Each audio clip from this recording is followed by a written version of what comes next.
30-3-22 महावाक्य प्रातः मुरली बाप दादा मधुबन। मिठा बाबा कहते मिठे बच्चे तुमे माने एही दुनियारू मरिबा पाई ही बाबांकर होइछ।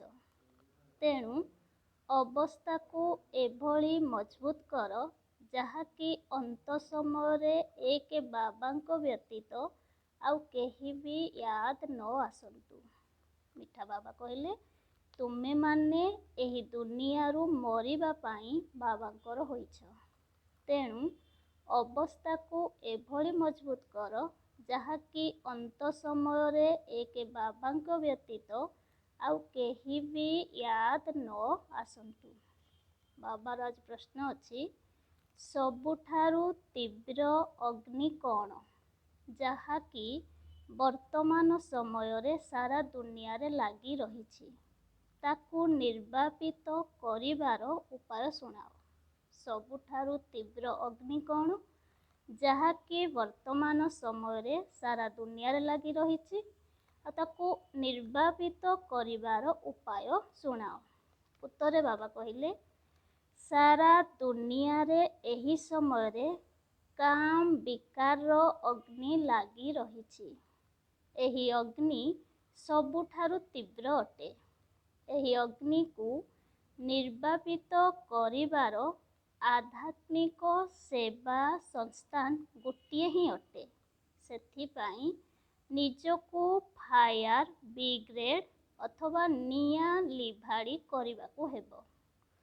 जोगबल व्यतीत एही अग्नि निर्वापित होई पारिबो नाही। काम विकार ही समस्तंकर सत्यानाश करिथाए। सेथिपाई एही भूत को घौड़ाइबा पाई संपत्ति पूरा पुरुषार्थ कर। गीत अछि महफिल में जल उठी समा। ओम शांति।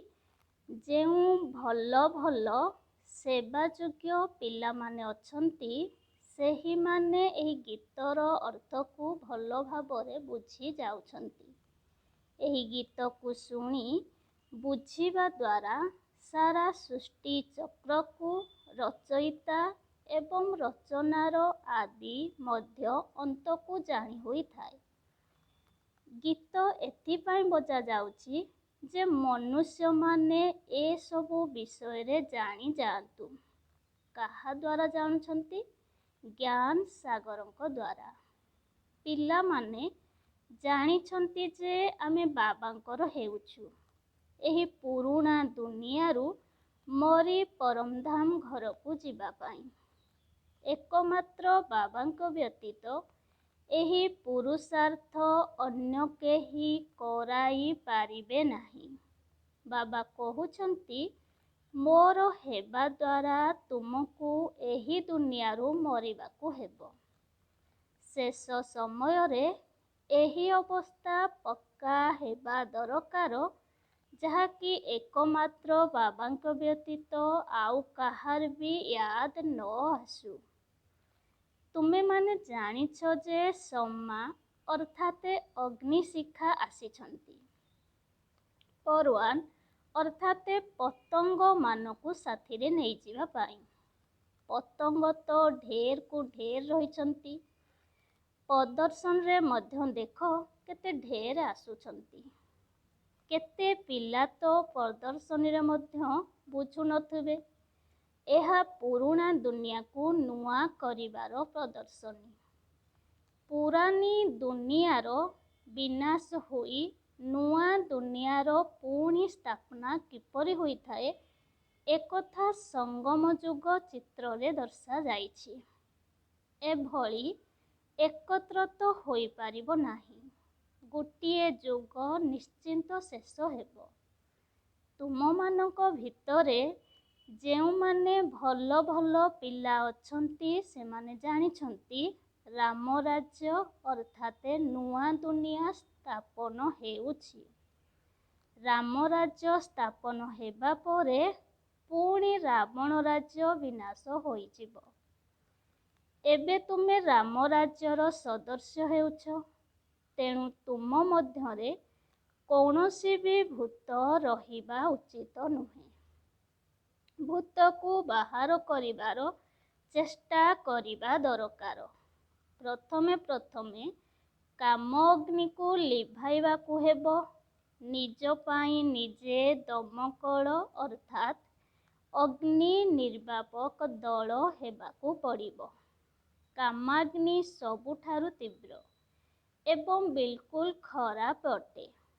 ଯୋଗବଳ ବ୍ୟତୀତ ଏହା ଲିଭିପାରିବ ନାହିଁ। ଏହା ହିଁ ସାରା ଦୁନିଆର ପ୍ରଶ୍ନ ଅଟେ। ସମସ୍ତେ କାମ ରୂପକ ଅଗ୍ନିରେ ଜଳୁଛନ୍ତି। ଏହି ନିଆଁକୁ ଲିଭାଇବା ପାଇଁ ଏହା ଏକମାତ୍ର ରୁହାନୀ ମିଶନ। ବାବାଙ୍କୁ ନିଶ୍ଚୟ ଏଠାକୁ ଆସିବାକୁ ପଡ଼ିବ। କାହିଁକି ନା କହୁଛନ୍ତି ମଧ୍ୟ, ହେ ପତିତ ପାବନ ଆସ। କାମ ବିକାରୀକୁ ପତିତ କୁହାଯାଇଥାଏ। କହିଥାନ୍ତି କାମ ଭୂତକୁ ଭସ୍ମ କରିବା ପାଇଁ ଆସ। ଏଠାରେ ଅଧିକାଂଶ ପତିତ ଅଟନ୍ତି, ଯଦିଓ କେହି କେହି ପବିତ୍ର ରହୁଛନ୍ତି। ଏହାକୁ କିପରି ବୁଝାଇବା, ମୁଁ ତୁମକୁ ଯୁକ୍ତି ବୁଝାଉଛି। ଏହି କାମ ରୂପକ ଅଗ୍ନି ମଧ୍ୟ ସତୁ, ରଜୁ, ତମୁ ହୋଇଥାଏ। ସେହିମାନେ ହିଁ ତମୁ ପ୍ରଧାନ ଅଟନ୍ତି, ଯେଉଁମାନେ କାମ ବିକାର ବିନା ରହି ନ ପାରିଥାନ୍ତି। ତାଙ୍କ ମଧ୍ୟରେ ବିକାରର ନିଆଁ ଲାଗିଥାଏ। ଏହି କାମ ବିକାର ହିଁ ମନୁଷ୍ୟମାନଙ୍କର ସତ୍ୟାନାଶ କରିଥାଏ। ସତ୍ୟ ଯୁଗରେ କେହି କାହାର ଶତ୍ରୁ ହୋଇନଥାନ୍ତି। ସେଠାରେ ନା ରାବଣ ଥାଏ, ନା ମନୁଷ୍ୟ ପରସ୍ପରର ଶତ୍ରୁ ହୋଇଥାଏ। ତୁମେ ବୁଝାଉଛ ଯେ ଭାରତରେ ସବୁଠାରୁ ବଡ଼ ଶତ୍ରୁ ରାବଣ ଅଟେ। ସମସ୍ତ ଖେଳ ହିଁ ଏହି ଭାରତକୁ ଆଧାରିତ କରି ତିଆରି ହୋଇଯାଇଛି। ସତ୍ୟ ଯୁଗରେ ରାମ ରାଜ୍ୟ, କଳି ଯୁଗରେ ରାବଣ ରାଜ୍ୟ ରହିଛି। କାର୍ଟୁନ ଚିତ୍ରରେ ମଧ୍ୟ ଦେଖାଇଛନ୍ତି। ସେମାନେ ବି ମନୁଷ୍ୟ, ଏମାନେ ବି ମନୁଷ୍ୟ ଅଟନ୍ତି। ଦେବତାମାନଙ୍କ ଆଗରେ ହାତ ଯୋଡ଼ି କହିଥାନ୍ତି ଯେ ଆପଣ ସର୍ବଗୁଣ ସମ୍ପନ୍ନ, ଆମେ ଦୁଃଖୀ ପାପୀ ଅଟୁ। ଏହି ଭାରତ ନିଶ୍ଚିତ ଶିଷ୍ଟାଚାରୀ ପବିତ୍ର ଥିଲା, ଯେଉଁଠାରେ ଦେବୀ ଦେବତାମାନେ ରାଜ୍ୟ କରୁଥିଲେ। ଲକ୍ଷ୍ମୀ ନାରାୟଣ ଏବଂ ରାମ ସୀତା ଉଭୟଙ୍କର ରାଜ୍ୟ ଥିଲା। ଏହା ସେମାନଙ୍କର ହିଁ ବଂଶାବଳୀ ଅଟେ। ପ୍ରଜାଙ୍କର ଚିତ୍ର ତ ତିଆରି କରିବେ ନାହିଁ। ଏବେ ବାବା କେତେ ସହଜ କରି ବୁଝାଉଛନ୍ତି ଏବଂ କହୁଛନ୍ତି ଯେ ପିଲାମାନେ, ବୁଦ୍ଧିରେ ଧାରଣ ହେଉଛି ନା, ଯେପରି ମୋ ବୁଦ୍ଧିରେ ଧାରଣ ହେଉଛି। ବୃକ୍ଷ ଓ ଡ୍ରାମାର ଜ୍ଞାନ ମୋ ପାଖରେ ଅଛି। ସେଥିପାଇଁ ମୋତେ ଜ୍ଞାନର ସାଗର କହୁଛନ୍ତି। ବାବା କହିଲେ, ସୃଷ୍ଟିର ଆଦି ମଧ୍ୟ ଅନ୍ତର ଜ୍ଞାନ ମୋ ପାଖରେ ଅଛି। ମୋତେ ପବିତ୍ରତାର ସାଗର, ପତିତ ପାବନ କହୁଛନ୍ତି, ଯିଏ ଆସି ସାରା ଭାରତକୁ ପବିତ୍ର କରୁଛନ୍ତି। ଏହା ହେଉଛି ରାଜଯୁଗ ଏବଂ ଜ୍ଞାନ। ଯଦି ବାରିଷ୍ଟରୀ ପଢ଼ୁଛନ୍ତି, ତେବେ ସେମାନଙ୍କୁ ବାରିଷ୍ଟରୀ ଯୋଗ କହିବା କାହିଁକି ନା ସେଇ ପାଠପଢ଼ା ଦ୍ୱାରା ହିଁ ବାରିଷ୍ଟର ହୋଇଯାଆନ୍ତି। ଏହି ବାବା କହୁଛନ୍ତି ଯେ ମୁଁ ଆସି ତୁମମାନଙ୍କୁ ରାଜଯୁଗ ଶିଖାଉଛି। ସବୁ ରାଜାମାନେ ମଧ୍ୟ ଭଗବାନଙ୍କୁ ୟାଦ କରିଥାନ୍ତି। ଭଗବାନଙ୍କ ଠାରୁ କ'ଣ ମିଳିବ? ନିଶ୍ଚିତ ସ୍ୱର୍ଗର ସମ୍ପତ୍ତି ମିଳିବା ଦରକାର। ତୁମେ ସମସ୍ତଙ୍କୁ ପଚାରୁଛ ଯେ ପରମପିତା ପରମାତ୍ମାଙ୍କର ପରିଚୟ ଜାଣିଛ? ବାବା ରଚୟିତା ଅଟନ୍ତି, ତେବେ ସେ ନିଶ୍ଚିତ ସ୍ୱର୍ଗ ରଚନା କରୁଥିବେ ଏବଂ ସ୍ୱର୍ଗର ରାଜତ୍ୱ ମଧ୍ୟ ଦେଉଥିବେ, ଯାହା ପୂର୍ବରୁ ଆମମାନଙ୍କୁ ମିଳିଥିଲା। ଏବେ ସେହି ରାଜତ୍ୱ ନାହିଁ, ପୁଣି ଥରେ ଆମେ ନେଉଛୁ। ଯେପରି କଳ୍ପ ପୂର୍ବରୁ ଭାରତବାସୀ ନେଇଥିଲେ, ଏବେ ପୁଣି ଥରେ ଭାରତବାସୀଙ୍କୁ ରାଜତ୍ୱ ନେବାକୁ ହେବ। ନାରଦଙ୍କର ଉଦାହରଣ ତୁମେମାନେ ମଧ୍ୟ ପଚାରୁଛ ବୈକୁଣ୍ଠକୁ ଯିବ? ଭଗବାନଙ୍କ ଠାରୁ ନୂଆ ଦୁନିଆର ସମ୍ପତ୍ତି ନେବ। ଭାରତକୁ ହିଁ ସମ୍ପତ୍ତି ମିଳିଥାଏ, ତାହା ଏବେ ନାହିଁ। ଆଉ କାହାକୁ ତ ବର୍ଷା ମିଳିପାରିବ ନାହିଁ, କାହିଁକି ନା ଭାରତ ହିଁ ଭଗବାନଙ୍କର ଜନ୍ମଭୂମି ଅଟେ। ତେଣୁ ଦାନ ପୁଣ୍ୟ ପ୍ରଥମେ ଘରୁ ଆରମ୍ଭ କରାଯାଇଥାଏ। ତେଣୁ ଭାରତର ପିଲାମାନଙ୍କୁ ହିଁ ଦେବେ। କିନ୍ତୁ ବହୁତ କନ୍ୟାମାନେ ବୁଝାଇ ପାରୁନାହାନ୍ତି। ବାବା ବହୁତ ପିଲାମାନଙ୍କୁ ସାକ୍ଷାତକାର ମଧ୍ୟ କରାଉଛନ୍ତି। ଦେଖାଉଛନ୍ତି ଯେ ତୁମେମାନେ ବୈକୁଣ୍ଠର ରାଜକୁମାର, ରାଜକୁମାରୀ ହେଉଛ। ଏହା ହେଉଛି ମନୁଷ୍ୟରୁ ରାଜକୁମାର, ରାଜକୁମାରୀ ହେବାର ପାଠଶାଳା। ରାଜକୁମାର ହେବା ଅଥବା ରାଜା ହେବା ଗୋଟିଏ ହିଁ କଥା ଅଟେ। ସାକ୍ଷାତକାର ହୋଇଥାଏ ଯେ ପୁରୁଷାର୍ଥ କରି ଏହିପରି ହୁଅ। ବାବାଙ୍କର ଶ୍ରୀମତରେ ଚାଲି ପୁରୁଷାର୍ଥ କର। ସାକ୍ଷାତକାରରେ କେବଳ କୃଷ୍ଣଙ୍କୁ ଦେଖିଲ, ଏହା କୌଣସି ବଡ଼ କଥା ନୁହେଁ। ଏହିପରି ତ ଆଗରୁ ବହୁତ ଦେଖୁଥିଲେ, ପୁଣି ଚାଲିଗଲେ। ସାକ୍ଷାତକାର ହୋଇଗଲା ପରେ ପାଠ ପଢ଼ି ନଥାନ୍ତି। ଏବେ ପୁରୁଷାର୍ଥ କରିନଥାନ୍ତି, କାହିଁକି ନା ଭୂତମାନଙ୍କର ଆକ୍ରମଣ ହୋଇଥାଏ। ଦେହ ଅଭିମାନର ଭୂତ ବହୁତ କଡ଼ା ଅଟେ। ବୁଦ୍ଧିରେ ଏଇ କଥା ରହିବା ଉଚିତ ଯେ ଏହି ଖେଳ ପୂରା ହେଉଛି। ଆମେମାନେ 84 ଜନ୍ମର ଅଭିନୟ ପୂରା କରିଛୁ। ଏବେ ଆମେ ଏହି ପୁରୁଣା ଶରୀର ଛାଡ଼ୁଛୁ। ଯଦି ଏହି କଥା ବି ମନେ ପଡ଼ିଯାଏ, ତେବେ ଅହୁ ସୌଭାଗ୍ୟ। ତେବେ ଖୁସିର ନିଶା ଚଢ଼ିଯିବ। ଏବେ ଆମେ ପୁଣି ମୁକ୍ତିଧାମକୁ ଯାଉଛୁ। ଏହା କାହାର ବୁଦ୍ଧିରେ ମଧ୍ୟ ଆସିବ ନାହିଁ। ଯଦିଓ ସନ୍ନ୍ୟାସୀ ଅଟନ୍ତି, କହୁଛନ୍ତି ଯେ ଆମେ ଶରୀର ଛାଡ଼ି ବ୍ରହ୍ମରେ ଲୀନ ହୋଇଯିବୁ, କିନ୍ତୁ ତତ୍ତ୍ୱକୁ ୟାଦ କରିବା ଦ୍ୱାରା ବିକର୍ମ ବିନାଶ ହେବ ନାହିଁ।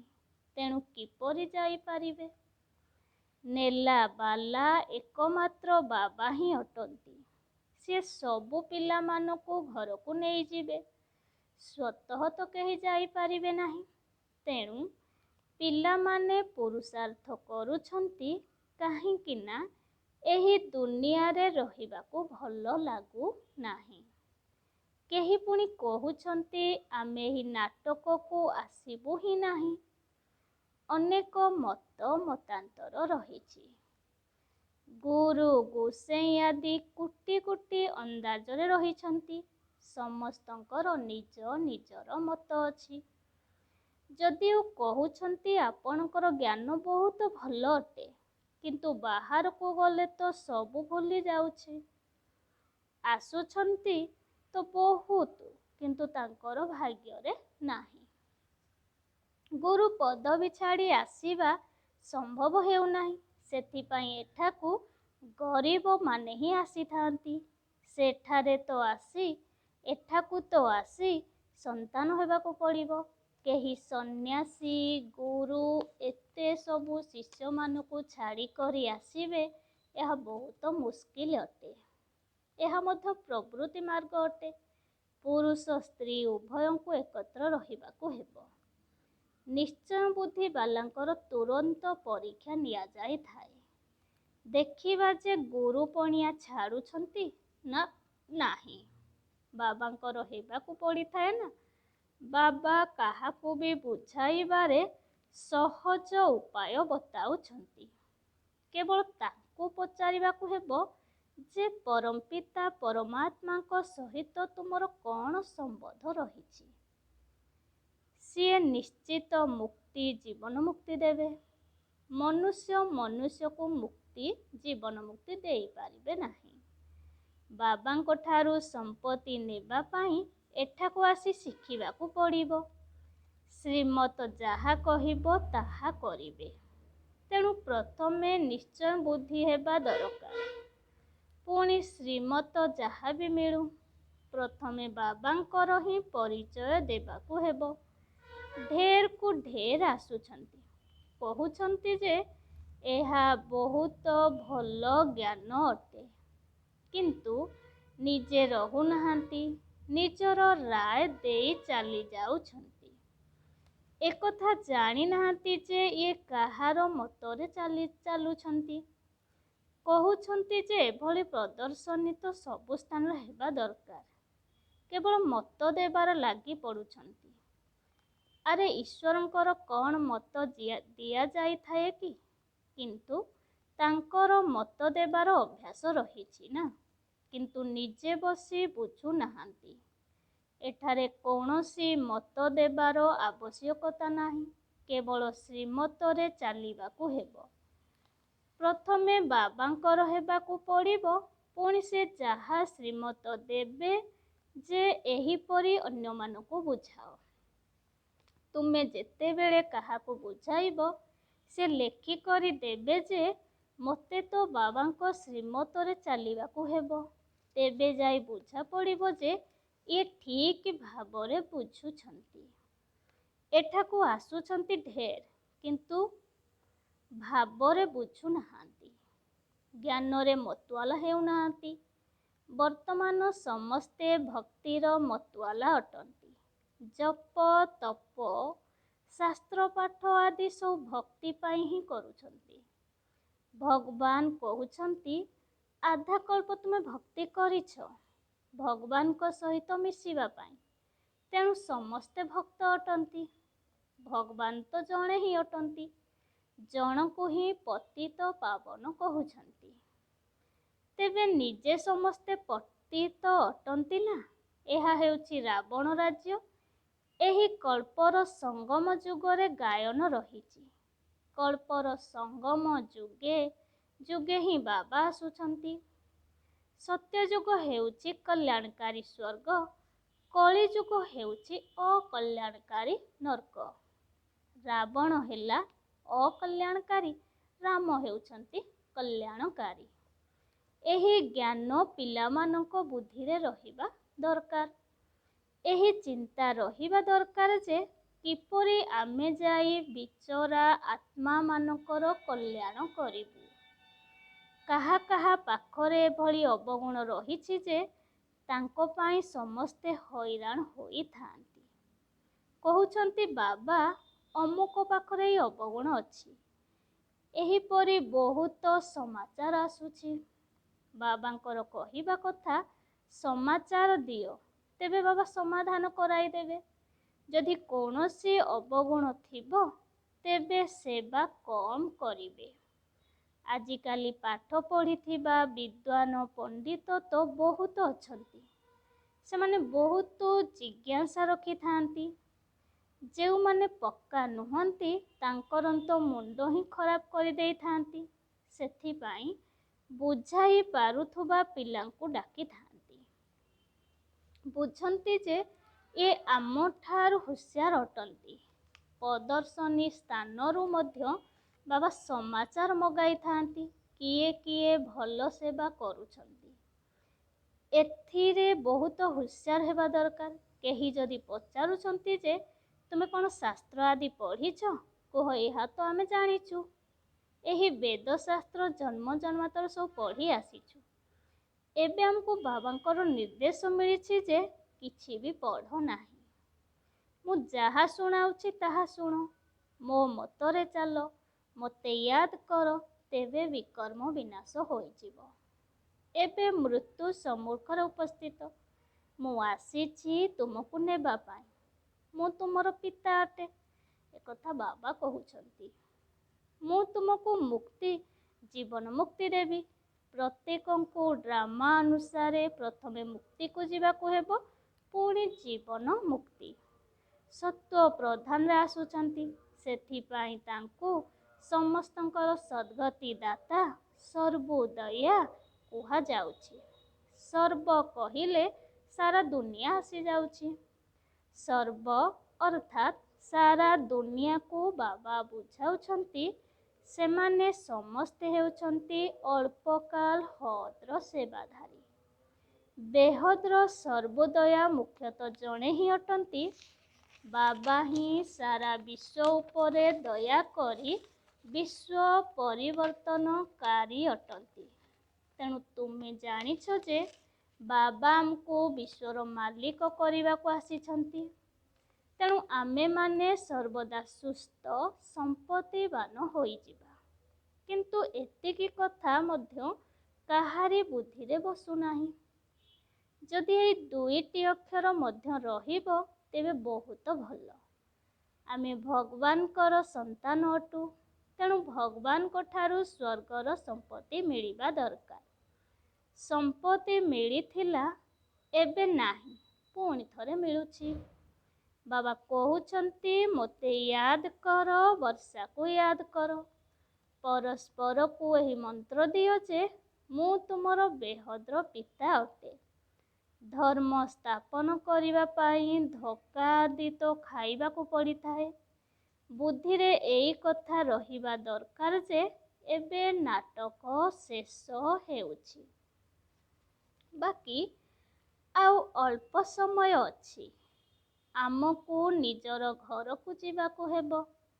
ପୁଣି ଆମର ନୂଆ ରୂପରେ ଅଭିନୟ ଆରମ୍ଭ ହେବ।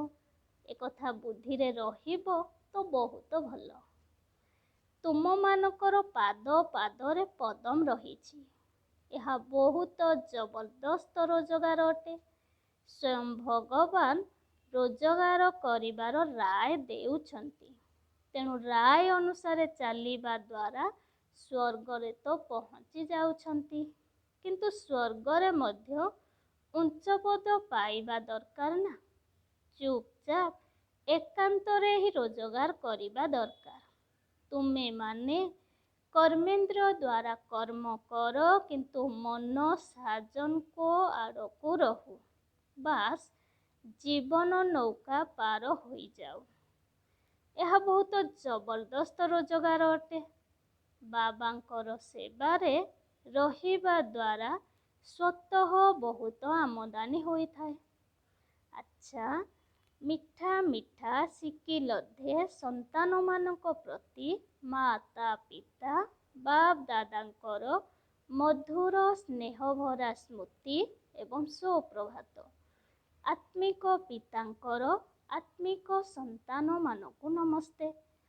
ଆତ୍ମିକ ସନ୍ତାନମାନେ ଆତ୍ମିକ ମାତ ପିତା ବାପ ଦାଦାକୁ ମଧୁର ସ୍ନେହଭରା ସ୍ମୃତି ଏବଂ ସୁପ୍ରଭାତ। ନମସ୍ତେ, ନମସ୍ତେ, ନମସ୍ତେ। ଧାରଣା ପାଇଁ ମୁଖ୍ୟ ସାରାଂଶ ଅଛି। 1 ନମ୍ବର, ବର୍ତ୍ତମାନ ଏହି ନାଟକ ସମାପ୍ତ ହେବାକୁ ଯାଉଛି। ତେଣୁ ଆମକୁ ମୁକ୍ତିଧାମକୁ ଫେରିଯିବାକୁ ହେବ ଏବଂ ଖୁସିରେ ରହି ପୁରୁଣା ଦେହର ଅଭିମାନକୁ ତ୍ୟାଗ କରିବାକୁ ହେବ। ବାବା କହିଲେ ବର୍ତ୍ତମାନ ଏହି ନାଟକ ସମାପ୍ତ ହେବାକୁ ଯାଉଛି।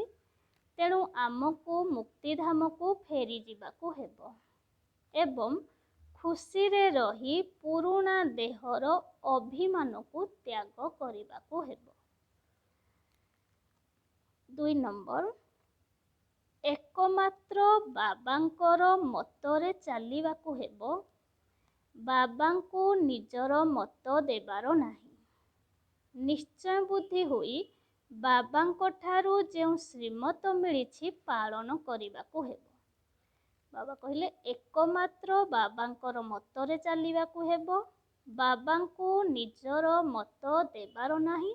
ନିଶ୍ଚୟ ବୁଦ୍ଧି ହୋଇ ବାବାଙ୍କ ଠାରୁ ଯେଉଁ ଶ୍ରୀମତ ମିଳିଛି ପାଳନ କରିବାକୁ ହେବ। ବରଦାତା ବାବାଙ୍କର ବରଦାନ ଅଛି। ଭିନ୍ନ ଭିନ୍ନ ସ୍ଥିତି ରୂପକ ଆସନ ଉପରେ ଏକାଗ୍ର ହୋଇ ରହୁଥିବା ରାଜଯୋଗୀ ସ୍ୱରାଜ୍ୟ ଅଧିକାରୀ ହୁଅ। ଭିନ୍ନ ଭିନ୍ନ ସ୍ଥିତି ରୂପକ ଆସନ ଉପରେ ଏକାଗ୍ର ହୋଇ ରହୁଥିବା ରାଜଯୋଗୀ ସ୍ୱରାଜ୍ୟ ଅଧିକାରୀ ହୁଅ। ବିସ୍ତାରରେ ବାବା କହିଲେ ରାଜଯୋଗୀ ପିଲାମାନଙ୍କ ପାଇଁ ଭିନ୍ନ ଭିନ୍ନ ସ୍ଥିତି ଗୁଡ଼ିକ ହିଁ ଆସନ ଅଟେ। କେବେ ସ୍ୱମାନର ଆସନ ଉପରେ ସ୍ଥିତ ହୋଇଯାଅ ତ କେବେ ଫରିସ୍ତା ସ୍ଥିତିରେ ସ୍ଥିତ ହୋଇଯାଅ।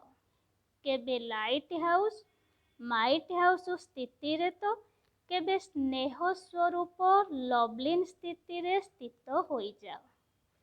ଯେପରି ଆସନ ଉପରେ ଏକାଗ୍ର ହୋଇ ବସିଥାନ୍ତି, ସେହିପରି ତୁମେମାନେ ମଧ୍ୟ ଭିନ୍ନ ଭିନ୍ନ ସ୍ଥିତି ରୂପକ ଆସନ ଉପରେ ସ୍ଥିତ ହୋଇ ଭିନ୍ନ ଭିନ୍ନ ସ୍ଥିତିର ଅନୁଭୂତି କର। ଯେବେ ଇଚ୍ଛା ସେବେ ମନୋବୁଦ୍ଧିକୁ ଆଦେଶ ଦିଅ ଏବଂ ସଂକଳ୍ପ କରିବା ମାତ୍ରେ ହିଁ ସେହି ସ୍ଥିତିରେ ସ୍ଥିତ ହୋଇଯାଅ। ତେବେ କୁହାଯିବ ରାଜଯୋଗୀ ବା ସ୍ୱରାଜ୍ୟ ଅଧିକାରୀ ଆତ୍ମା। ବାବାର ଆଜି ସ୍ଲୋଗାନ ଅଛି, ବିଶ୍ୱସ୍ତ ତାଙ୍କୁ କୁହାଯିବ ଯାହାଙ୍କୁ ସଂକଳ୍ପରେ ମଧ୍ୟ କୌଣସି ଦେହଧାରୀ ଆକର୍ଷିତ କରୁନଥିବେ।